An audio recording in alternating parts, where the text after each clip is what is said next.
Unified 911, anong matutulong namin sa'yo? Anya ti maitulong mi ken kapo. Anong may tatabang ko sa Unsay imo? akong ikatabang nimo? Ngini makadabang namisal ka no. Sa anumang wika o dialekto, may tulong na darating sa iyo.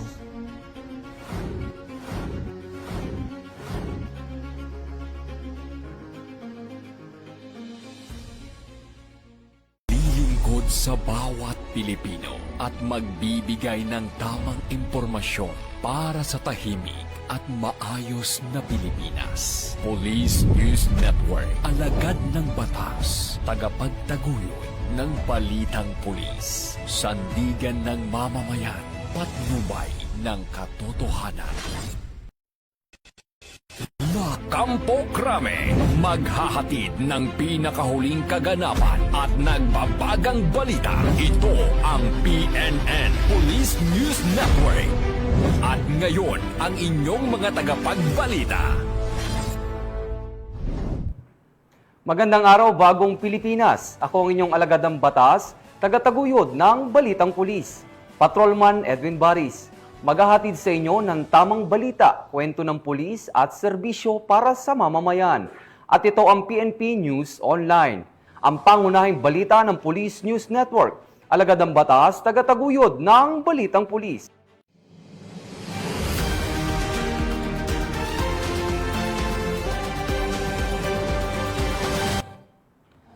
Narito ang mga balitang hatid ng ating PNN correspondents mula sa iba't ibang panig ng bansa.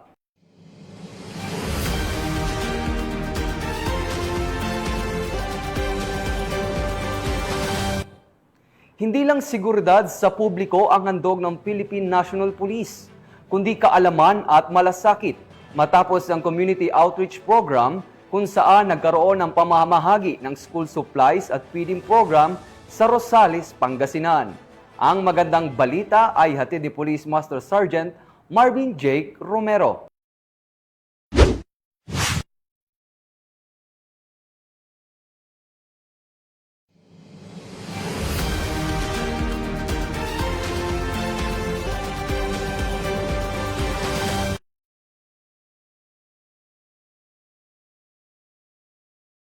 Nagsagawa ang Pangasinan 2nd Provincial Mobile Post Company ng isang community outreach program sa Casino Calasan Elementary School sa Barangay Casino Calasan, Rosales, Pangasinan. Sa tulong ng isang mabait na Good Samaritan sponsor, matagumpay na isinagawa ang feeding program at pamimigay ng 200 libro, 155 sets ng school supplies para sa mga mag-aaral mula kindergarten hanggang grade 6. Lubos ang pasasalamat ng mga guro at estudyante sa tulong ng paggalingan ng PNP na patuloy na nagpapakita ng malasakit at suporta sa edukasyon at kapakanan ng kabataan sa komunidad. Mula dito sa Ilocos Region, ako ang inyong PNN correspondent, Police Master Sergeant Marvin Jake Romero, alagad ng batas, tagataguyod ng Balitang Pulis. Maraming salamat, Police Master Sergeant Romero. Roll out at twin best practices ng Barangay Women and Children Protection Desk Action Partners naging matagumpay katuwang Isabela Police Provincial Office sa Benito Soliven. Nakatutok dyan si Patrolwoman Jerilyn Colico. Formal na pinasinayaan at opisyal na Nagsagawa ng rollout at pagpapatupad ng twin best practices na BWAP o Barangay Women and Children Protection Desk Action Partners at BWAW o Barangay Women and Children Protection Barangay Desk Action Officer ang Isabela Police Provincial Office sa pamumuno ni Police Colonel Lee Allen B. Bauding, Provincial Director, at sa pangunguna ni Police Captain Perlaez Pagulayan, Chief Women and Children Protection Desk Isabela PPO, na ginanap sa Community Center ng Barangay District 2, Benito Soliven, Isabela kahapon, ikatatlo ng Disyembre nitong taon. Dinaluhan ito ni Honorable John Paul Azur, Municipal Mayor ng Benito Soliven, LNB President, mga miyembro ng Municipal Social Welfare and Development Office, daycare teacher, barangay health worker, VAUSI desk sa iba't ibang barangay, mga punong barangay ng San Mariano, Isabela, at ang buong suporta ng Benito Soliven Municipal Police Station sa pamumuno ni Police Captain Ronnie Heranya. Ang aktibidad ay naglalayong kilalanin ang kahalagahan ng isang buong komunidad na may diskarte sa pagtugon sa karahasan laban sa kababaihan at mga bata at iba pang gender-based na karahasan sa loob ng lalawigan. Ang pagkakaisa na ito ng Local Government Unit, Philippine National Police, Municipal Social Welfare and Development at iba pang stakeholder ay para palakasin ang pagtutulungan para wakasan ang karahasan, maproteksyonan ang mga kababaihan at ang mga bata. Mula dito sa Lambak ng Cagayan, ako ang inyong Police News Network Correspondent, Patrolwoman Jerilyn Colico, alagad ng batas, tagataguyod ng Balitang Pulis. Maraming salamat, Patrolwoman Colico. Sa pagpapahusay ng serbisyo publiko ng kapulisan, ay pinasinayaan ang bagong standard building ng Peña Blanca Police Station kung saan naging matagumpay ito sa tulong ng lokal na pamahalaan ng lungsod. Patrolwoman Leni Lorenzo, magbabalita. Formal na pinasinayaan at opisyal na binasbasan ang bagong tayong Standard Type BC Municipal Police Station Building ng Peña Blanca Police Station nito lamang ika-3 ng Disyembre taong kasalukuyan. Ang proyektong ito ay bahagi ng patuloy na modernisasyon ng infrastruktura ng PNP upang mas mapalakas ang kakayahan at serbisyo nito sa publiko. Pinangunahan ng seremonya ni Police Brigadier General Antonio P. Maralag Jr., Regional Director ng Police Regional Office 2, kasama sina Police Colonel Mardito J. Anguluan, Provincial Director ng Cagayan Police Provincial Office, at Police Major Raymar R. Maribay, Chief of Police ng Peña Blanca. Dinaluhan din ito ng mga miyembro ng lokal na pamahalaan ng Peña Blanca sa pamumuno ni Honorable Marilyn J. Taguinod, Municipal Mayor, iba't ibang stakeholders at mga kinatawan ng komunidad na nagpaabot ng kanilang suporta sa pagpapatayo ng bagong gusali. Kabilang sa mga aktibidad ang unveiling of marker, ribbon cutting at blessing of the building. Ang bagong pasilidad ay isang mahalagang hakbang tungo sa mas matatag na operasyon at mas epektibong pagpapatupad ng batas. Ang proyektong ito na katuwang ang LGU at iba pang mga sektor ay nagsisilbing simbolo ng pagkakaisa ng pamahalaan at komunidad para sa isang mas ligtas, mas maayos at mas progresibong bagong Pilipinas alinsunod sa adhikain ng pambansang pulisya na magbigay ng modernong, maaasahan at makataong serbisyo publiko. Mula dito sa Lambak ng Cagayan, ako ang inyong PNN Correspondent, Patrolwoman Leni Lorenzo, alagad ng batas, tagataguyod ng Balitang Pulis. Maraming salamat, Patrolwoman Lorenzo. Philippine National Police at MDRRMO magkaagapay sa pagbibigay ng relief operation sa mga pamilyang naapektuhan na nakaraang kalamidad sa Mountain Province. Magbabalita dyan si Police Master Sergeant Lenny Valerio. Tagumpay na nasagawa ng mga tauhan ng Port Maneuver Platoon at 2nd Provincial Mobile Force Company sa pagkipagtulungan ng MDRRMO sa Danga Municipal Police Station at sa Danga Bureau of Fire and Protection ang mga relief operations sa mga barangay Betuagan at Annabel sa Danga Mountain Province nito lamang ika-3 ng Disyembre taong kasalukuyan.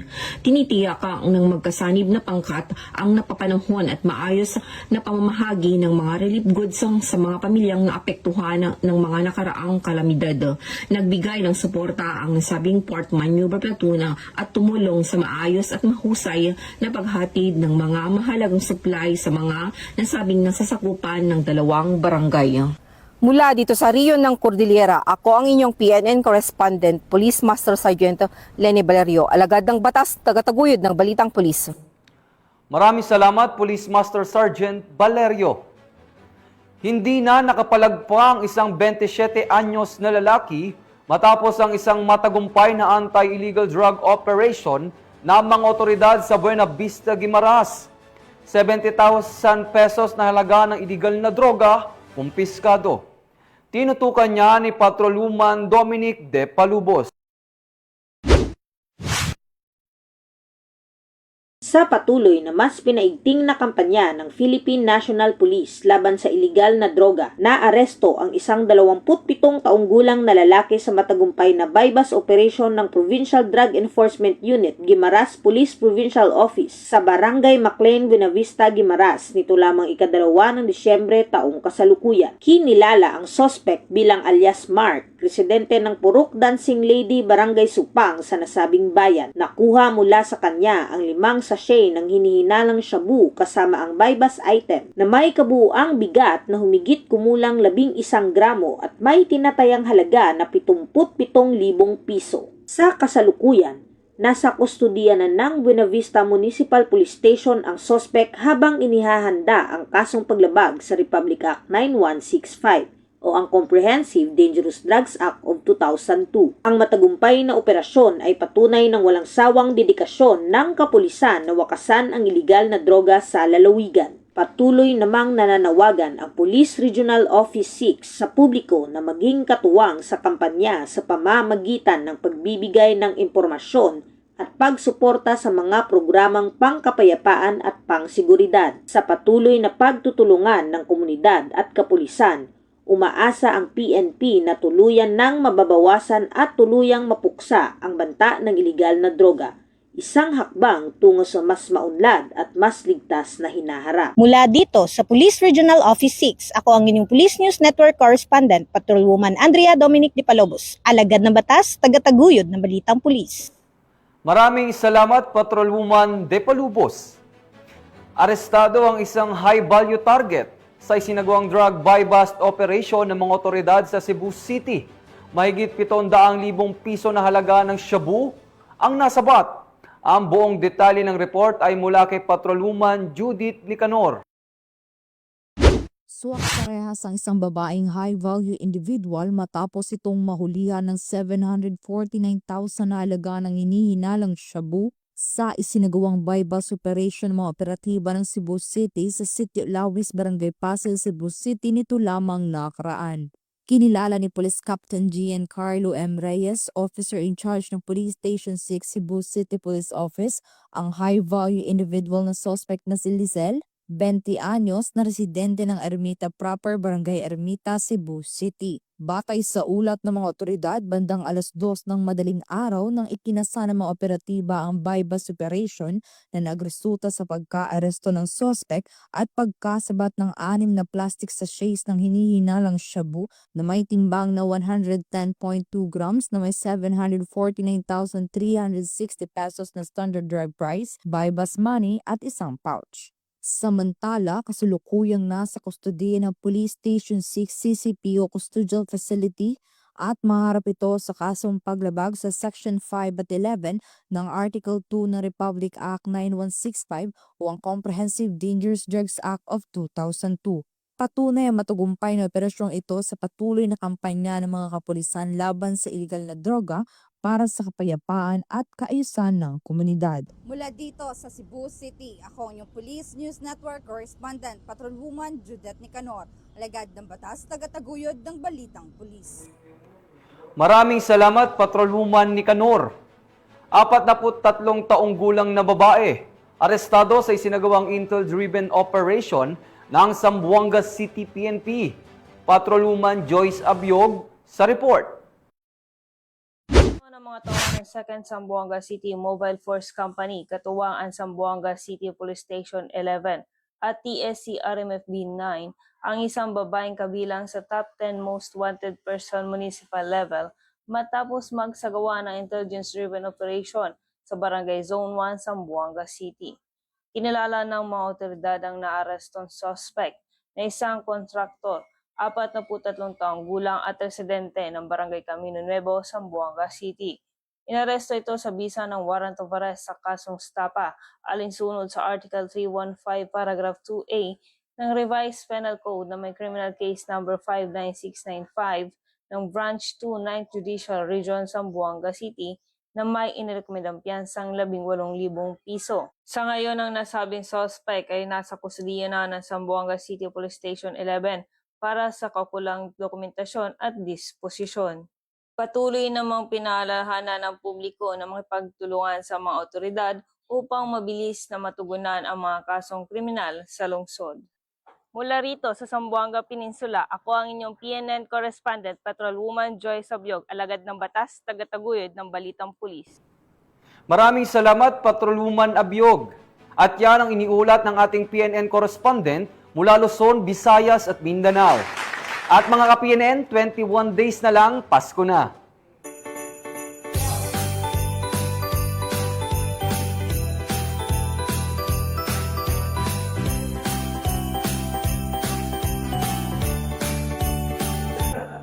Sa ngalan ng pamunuan ng Philippine National Police, sa pangunguna ni Acting Chief PNP Police Lieutenant General Jose Melencio Nartates Jr.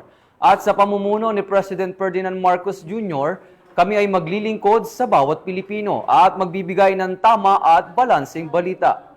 Mula rito sa tanggapan ng tagapag-ugnay ng Pambansang Pulisya, kami ang inyong alagad ng batas, tagataguyod ng Balitang Pulis. Ako ang inyong tagapag-ugnay, Patrolman Edwin Baris. Maghahatid ng tamang balita, kwento ng pulis at serbisyo para sa mamamayan. Ito ang PNP News Online. Ito ang bagong PNP para sa bagong Pilipinas. Serbisyong mabilis, tapat at nararamdaman.